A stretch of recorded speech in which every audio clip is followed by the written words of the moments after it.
विद्यार्थियों, एकादशः पाठ है। इस पाठ में जो शीर्षक दिया गया है पृथिव्यां त्रीणि रत्नानि। पृथिव्याम का अर्थ है पृथ्वी पर, त्रीणि का अर्थ है तीन और रत्नानि का अर्थ है रत्न। तो पृथ्वी पर 3 रत्न हैं, ये पाठ का नाम है।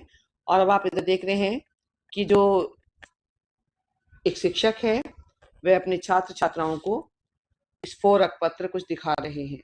तो हम देखते हैं।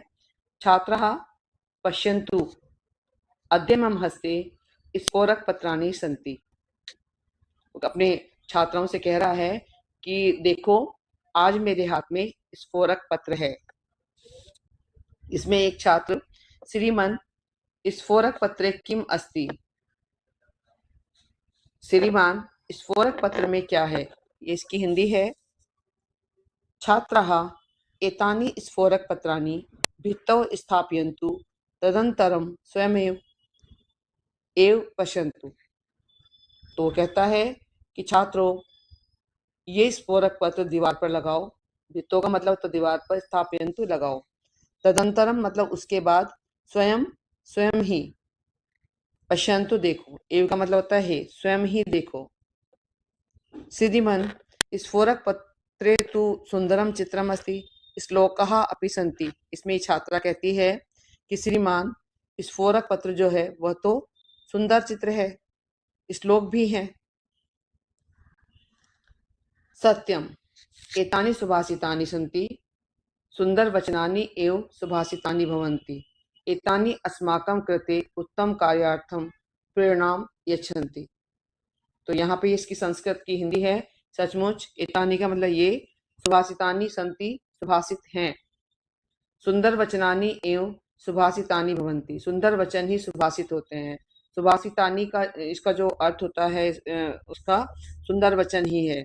एतानि अस्माकं कृते उत्तम कार्यार्थम प्रेरणां यच्छन्ति, ये हमें उत्तम कार्य करने की प्रेरणा देते हैं। जो स्फोरक पत्र पर जो लिखा हुआ है सुभाषितानि, वे सुंदर वचन है और सुंदर वचन हमें उत्तम कार्य करने के लिए प्रेरणा देते हैं।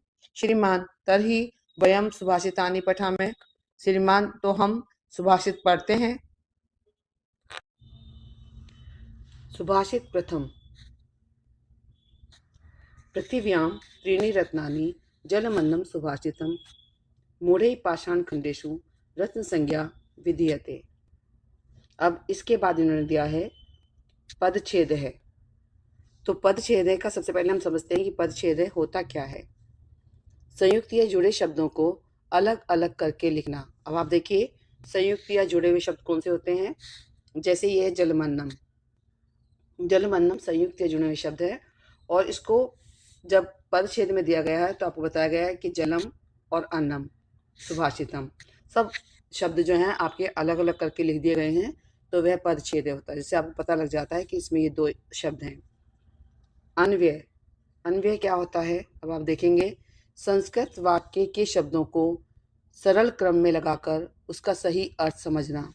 जैसे हमें पता होता है कि पहले कर्ता, फिर कर्म, फिर क्रिया, वाक्य में ऐसे होता है। लेकिन यहाँ पर जब दिया हुआ है तो पृथिव्याम त्रीणि, त्रीणि पहले आ रहा है, जबकि त्रीणि यहाँ पर बाद में है।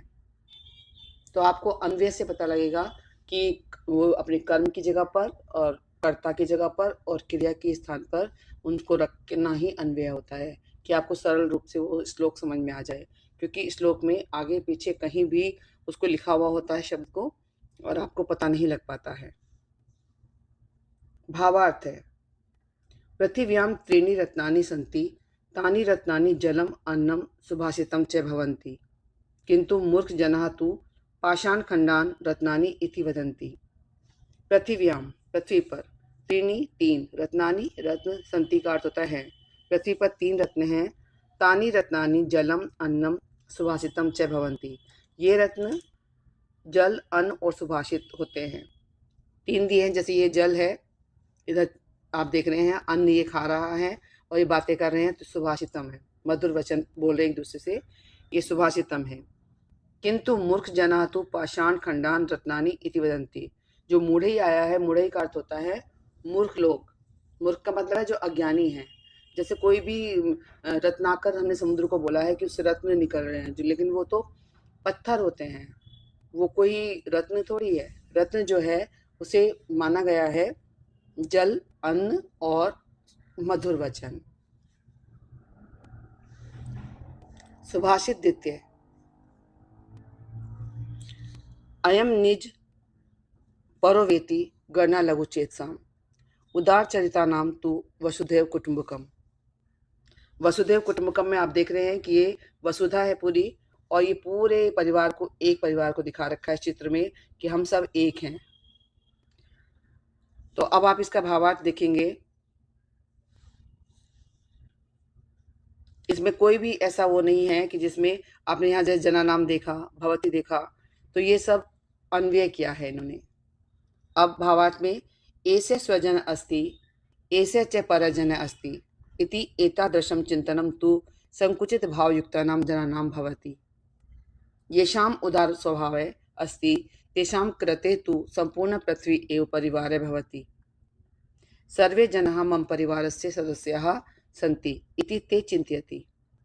तो आप देख रहे हैं कि ऐसे स्वजन अस्ति, यह स्वजन है, ऐसे च परजन अस्ति, यह दूसरा जन है, इति एतादृशम, ऐसी चिंतन यानी कि सोच, तो संकुचित भाव युक्ता नाम, संकुचित भाव से युक्त आदमियों का या जनों का होता है।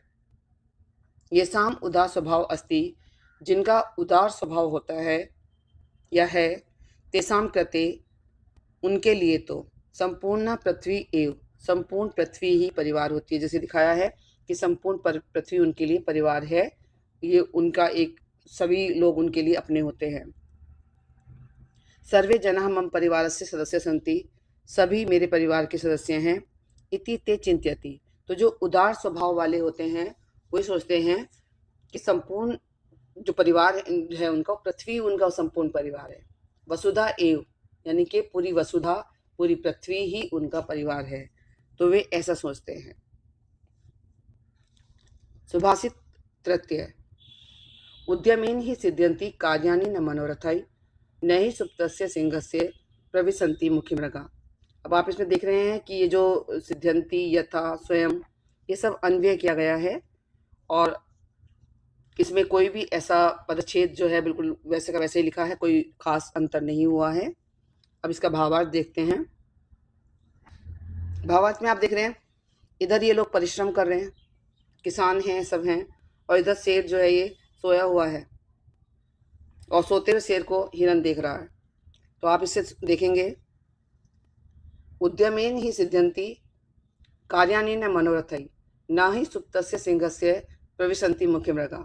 उद्यम से ही कार्य सिद्ध होते हैं, मन में रखने से नहीं। ना ही सुप्तस्य सिंहस्य प्रविशन्ति मुखे मृगा, सोते हुए शेर के मुख में हिरण प्रवेश नहीं करते। अब आप यहाँ देख रहे हैं, वयम यानी कार्याणि कुर्मः तानि केवलम इच्छया न सिद्ध्यन्ति कार्यस्य सिद्ध्यर्थम परिश्रम तो आवश्यक एव। सिंह यद्यपि शक्तिमान भवति तथापि आहारस्य कृते स अपि परिश्रम करोति। सुप्तस्य सिंहस्य मुखे मृगा स्वयं एव न प्रविशन्ति। अब आप देखेंगे कि हम सब जो कार्य करते हैं उनकी केवल इच्छा से न सिद्ध नहीं होते हैं वो। वयम यानी कार्याणि कुर्मः, हम सब जो कार्य करते हैं, तानी उनकी, केवलम केवल, इच्छया इच्छा से न सिद्ध्यन्ति सिद्ध नहीं होते हैं। कार्य से सिद्ध्यर्थम, कार्य के सिद्ध के लिए या सिद्धि के लिए, परिश्रम है तो आवश्यक एव, परिश्रम तो आवश्यक है। सिंह यद्यपि शक्तिमान भवति, आप देखते हैं कि सिंह जो है शक्तिमान होता है, ठीक है, भवति का मतलब है होता है। तथापि आहार से कृते से अपि परिश्रम करोति, वह भी आहार के लिए, अपने खाने के लिए परिश्रम करता है। सुप्तस्य सिंहस्य मुखे मृगा, अब मृग जो है, जो आया हुआ मृग, ये सोते हुए शेर के मुख में स्वयं अपने आप एव न प्रविशन्ति, प्रवेश नहीं करते हैं, ये आप हमें खा लीजिए। सुभाषित चतुर्थ।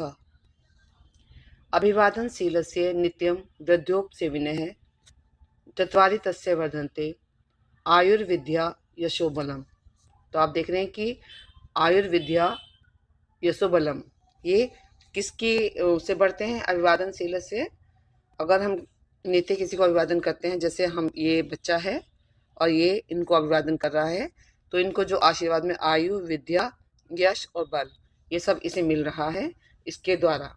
तो चत्वारि तस्य वदन्ति, उसके चारों बढ़ते हैं, आयु, विद्या, यश और बल।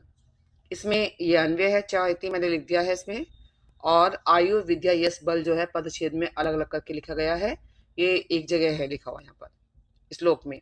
तो आपने देखा पदच्छेद में यहाँ पर आयु, विद्या, यश और बल। भावार्थ,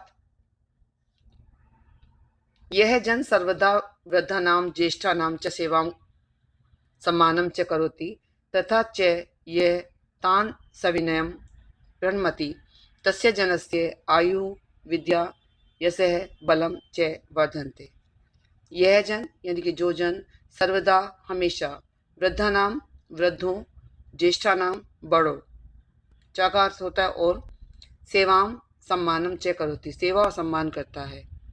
जो जन सदा वृद्धों और बड़ों की सेवा और सम्मान करता है, तथा च ये तान सविनम प्रणमति, और जो उनको प्रणाम करता है विनय के साथ, तस्य जनस्य, उस जन का, आयु, विद्या, यश, बलम च वर्धन्ते, ये चारों चीज़ें उसकी बढ़ती हैं। तो आपने इसमें देखा कि ये प्रणाम कर रहा है और ये उसको आशीर्वाद के रूप में मिल रहा है। तो अभिवादनशीलस्य नित्यम वृद्ध्योपसेविनः, इसका अर्थ है कि जो नित्य हम बड़ों की अभिवादन करते हैं, बड़ों को, बड़ों की सेवा करते हैं, तो उनकी चार चीजें बढ़ती हैं, आयु, विद्या, यश और बल। सुभाषित पंच, उद्यमः साहसम धैर्यम बुद्धि शक्ति पराक्रम, ये सारी चीजें हैं। षडेते, 6 हैं ये, षडेते का षड एते, यहाँ मैंने निशान लगाया है कि ये संधि टूट के षड एते हो जाएगा। यत्र वर्तन्ते तत्र देव सहायकृतम, ये सब जिसके अंदर होता है उसकी देवता सहायता करते हैं। क्या क्या चीजें हैं? उद्यम, साहसम, धैर्यम, बुद्धि, शक्ति और पराक्रम। अब इसमें षड एते ही है जो पदच्छेद में आपको पता लग रहा है, बाकी सब अलग अलग ही लिखा हुआ है। अन्वय में आप देख रहे हैं भवती है, जिन्होंने इसको कोष्टक में भी किया हुआ है। भावार्थ है, यह जन परिश्रमम करोति, साहसम करोति, धैर्यम धरति, बुद्धि प्रयोगम करोति, बलशाली वर्तते, पराक्रमी च वर्तते, तस्य कार्ये परमेश्वर अपि सहायताम करोति। यह जन का मतलब जो जन, परिश्रम मेहनत, करोति मतलब करता है, साहसम का मतलब हिम्मत, करोति मतलब करता है, धैर्यम धरति धैर्य रखता है, बुद्धि प्रयोगम करोति बुद्धि का प्रयोग करता है, बलशाली वर्तते बलशाली है, पराक्रमी च वर्तते पराक्रमी है, तस्य कार्ये उसके कार्य में, परमेश्वर है ईश्वर, अपि सहायताम करोति ईश्वर सहायता करता है। तो आपने इसे देखा, इसमें ये कर रहे हैं मेहनत और कुछ ना कोई अलग कार्य कर रहे हैं, तो ईश्वर इनकी सहायता कर रहा है, अपने आप उनको सहायता मिलती रहती है ईश्वर से। सुभाषित षष्ठ, विद्या ददाति विनयम विनयाद्याति पात्रताम पात्रत्वात् धनम आपनोति धनात् धर्मम ततः सुखम। तो विद्या विनय देती है, विनय से पात्रता, पात्रता से धन, धन से धर्म और धर्म से सुख। तो ये चीजें हैं जो भी आप पाते हैं विद्या प्राप्त करने से। सबसे पहला जो रास्ता है विद्या है, विद्या सारी सफलताएं आपके लिए देती चली जाती है। तो हमें सबसे पहले विद्या की तरफ ध्यान देना चाहिए। सबसे पहले विद्या जो क्या चीज देती है वो ध्यान देना है। अन्वय में आप देख रहे हैं मनुष्य च आपनोति, यहाँ से एक जगह लिखा हुआ है, तो आपको ये अलग अलग करके अन्वय में इसमें दिया गया है। और यहाँ भी आप देख रहे हैं धनात् धर्मम ततः सुखम, तो एक एक शब्द आपको अलग मिल गया है पदच्छेद में। भावार्थ है, अब आप देखिए विद्या प्राप्त कर रहे हैं यहाँ पर, तो दिखाया गया है इन्हें किस तरह से विनय पात्रता पाते हैं, पात्रता से धन, धन से धर्म और उसके बाद सुख। विद्या विनयम ददाति विनय कारणेन जनः योग्यतां प्राप्नोति, योग्यः जन सरलतया धनम अर्जति, धनेन धर्मम आचरति, धर्मस्य आचरेण जनः सुखम प्राप्नोति, अतः विद्या अवश्यम सुखम ददाति। तो विद्या विनय ददाति, विद्या विनय देती है, यहाँ हो गया है हिंदी इसकी। विनय कारणेन जन योग्यता प्राप्नोति, विनय के कारण से आदमी योग्यता प्राप्त करता है। अगर उसके अंदर विनय आएगा तभी वह योग्यता प्राप्त करेगा। लड़ने वाला या कोई भी इस तरह के हिंसक पशु पक्षी होते हैं वो विद्या प्राप्त नहीं कर सकते हैं। विनम्रता आती है, उससे ही इंसान कोई भी कार्य उसकी योग्यता बढ़ती है। योग्य जन सरलतया धनम अर्जति, जो योग्य जन होता है, जब भी कोई डॉक्टर है, इंजीनियर है, कोई भी अपनी योग्यता से ही वो धन अर्जित करते हैं। धनेन धर्मम आचति, धन होता है तो इंसान धर्म करने के लिए सोचता है, अगर धन नहीं है तो धर्म के आचरण नहीं कर सकता। धर्मस्य आचरण जन सुखम प्राप्नोति, और जब धर्म की ओर जाता है, धर्म के आचरण से जो जन होता है, इंसान होता है, सुख प्राप्नोति, सुख प्राप्त करता है। अतः विद्या अवश्यमेव सुखम ददाति, अतः ये कहा जा सकता 100% कि विद्या से ही सुख प्राप्त होता है। तो आपने इसमें देखा कि इनको दे रहे हैं और कितने अच्छे से इसमें सिखाया गया है कि विद्या से हमें क्या मिलता है, विनयम, और विनय से पात्रता, पात्रता से धन, धन से धर्म, और धर्म से सुख। सुभाषित सप्त, अपि स्वर्णमयी लंका नाम रोचते लक्ष्मण रोचते, जननी जन्मभूमिश्च स्वर्गादपि गर्यसी। अब यहाँ आप देख रहे हैं कि जननी जन्मभूमिश्च, ये अलग अलग करके इन्होंने यहाँ पे दिया है, और इसमें मय्यम और भवती ये अन्वय में शब्द आए हैं, इसमें श्लोक में ये शब्द नहीं है, अन्वय में आपने देखा तो ये भारत माता है, आपको देख रहे हैं, और जननी जन्मभूमि, माता और भारत माता दोनों के लिए इसमें श्लोक में बताया गया है। भावार्थ में है, श्री राम में लक्ष्मणम कथ्यति यत्, हे लक्ष्मण, यद्यपि लंका स्वर्णमयी अस्ति तथापि लंकायां निवासे न मह्यम रोचते, ततः जननी जन्मभूमि च इति द्वयं स्वर्गात् अपि श्रेष्ठम अस्ति, अतः मातृभूमो निवासे उचित है। श्री राम में लक्ष्मणम कथ्यति, श्री राम लक्ष्मण को कहते हैं, यत्, हे लक्ष्मण, की, हे लक्ष्मण, यद्यपि लंका स्वर्णमयी, यद्यपि लंका जो है स्वर्णमयी, सोने की बनी है, अस्ति का अर्थ है तथापि, फिर भी, लंकायाम, लंकायाम का मतलब लंका में, कार के चिन्ह लगा, सप्तमी विभक्ति है, निवास है ना मय्यम रोचते, मय्यम का मतलब मुझे, वहाँ मय्यम उसमें नहीं आया है, लेकिन यहाँ पर मय्यम है, रोचते अच्छा नहीं लगता है। यतः जननी जन्मभूमि च इति जो स्वर्गात अपि श्रेष्ठतम अस्ति, कहते हैं कि जननी अपनी माता, जगह और जन्मभूमि जहाँ जन्म लेते हैं, द्वय ये दोनों, स्वर्गात स्वर्ग से भी, अपि का अर्थ भी, श्रेष्ठम अस्ति श्रेष्ठ है, अतः मातृभूमो निवास है उचित है, अतः अपनी मातृभूमि का निवास ही उचित होता है। तो इसमें इन्होंने बताया है स्थान, इसमें श्लोक में बताना चाहते हैं कि जो लक्ष्मण है वो उनसे राम बताते हैं कि मुझे अपनी भूमि पर जाना अच्छा लगता है, यद्यपि सोने की लंका है ये, और इसमें अब ये लंका मेरी हो चुकी है, मैं इसमें निवास कर सकता हूँ, लेकिन मुझे ये अच्छा नहीं लग रहा है, मुझे अपनी ही जन्मभूमि अच्छी लगती है या अपनी ही माता लोगों को अच्छी लगती है, इसलिए हमें वहीं जाना है, अपनी जन्मभूमि पर ही। सुभाषित अष्ट, ये पुस्तकें हैं। पुस्तक स्थातु या विद्या पर हस्तगतम धनम, कार्य काले समुत्पन्ने ना सा विद्या ना तद्धनम। अब परिच्छेद में आपने बिल्कुल सीधे सीधे इन्होंने ऐसे लिखा हुआ है, इसमें कोई अंतर नहीं किया है। अन्वय में अस्ति, चयद, अस्ति, सती, ये शब्द जो हैं अन्वय में आए हैं अलग से। अन्वय का मतलब है कुछ शब्द जो अलग से जरूरत पड़ती है वो इसमें दिए हुए हैं। ये पुस्तक पुस्तक में रखी हुई तो या विद्या हो या दूसरे के हाथ में गया हुआ धन हो, कार्य काले, जिस समय हमें जरूरत होती है, आवश्यकता होती है, समुत्पन्नी, उत्पन्न होने पर, ना सा विद्या, ना वो विद्या काम आती है जो पुस्तक में रखी हुई है, और ना वो धन काम में आता है कि जो हम कहें कि हमारा पास तो बहुत धन था और वो धन हमारा चला गया। अगर वो धन हमारा चला गया है तो हमारे काम का नहीं है। ऐसी पुस्तक के अंदर विद्या रखी हुई है तो हमारे काम की नहीं है। भावार्थ है, कस्यचित् समीपे अनेकानि पुस्तकानि सन्ति किन्तु यदि तानि न कदापि पठितानि तर्हि पुस्तके लिखितं ज्ञानं समागते अवसरे सहायकं न भवति, अपि तु बुद्धिस्था विद्या एव कार्यं साधयति। एवमेव अन्येभ्यः प्रदत्तं धनम् अपि आवश्यकं समये सहायकं न भवति।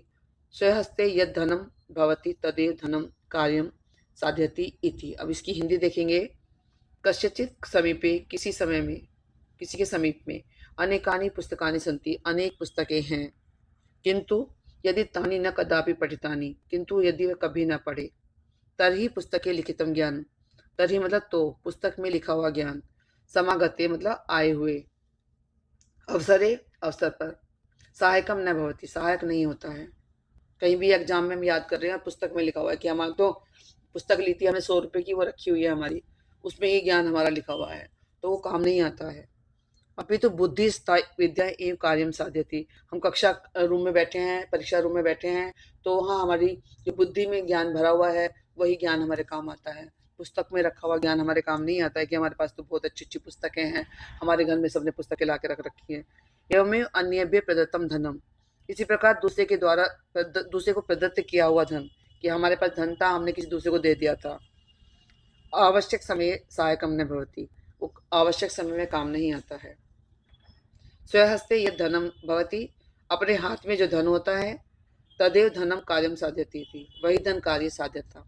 तो आपने इसमें देखा कि जितने भी ये सारे बताए गए हैं कि पुस्तक स्था न विद्या पर धनम, ये सारे सुभाषित हैं, और ये उचित ज्ञान के लिए या आपको वास्तविक मूल्य समझा रहे हैं जीवन के, कि जिन मूल्यों की हमें जीवन में आवश्यकता है। अगर हम इन सबको अध्ययन करेंगे और समझेंगे तो हमारे लिए बहुत उपयुक्त होंगे। इन्हें हमें अपने जीवन में पूर्णतया लाना चाहिए और रखना चाहिए। तो धन्यवाद, आपने इसको सबको समझा और इसका अभ्यास कार्य शीघ्र ही अगली वीडियो में आपके समक्ष प्रस्तुत करेंगे।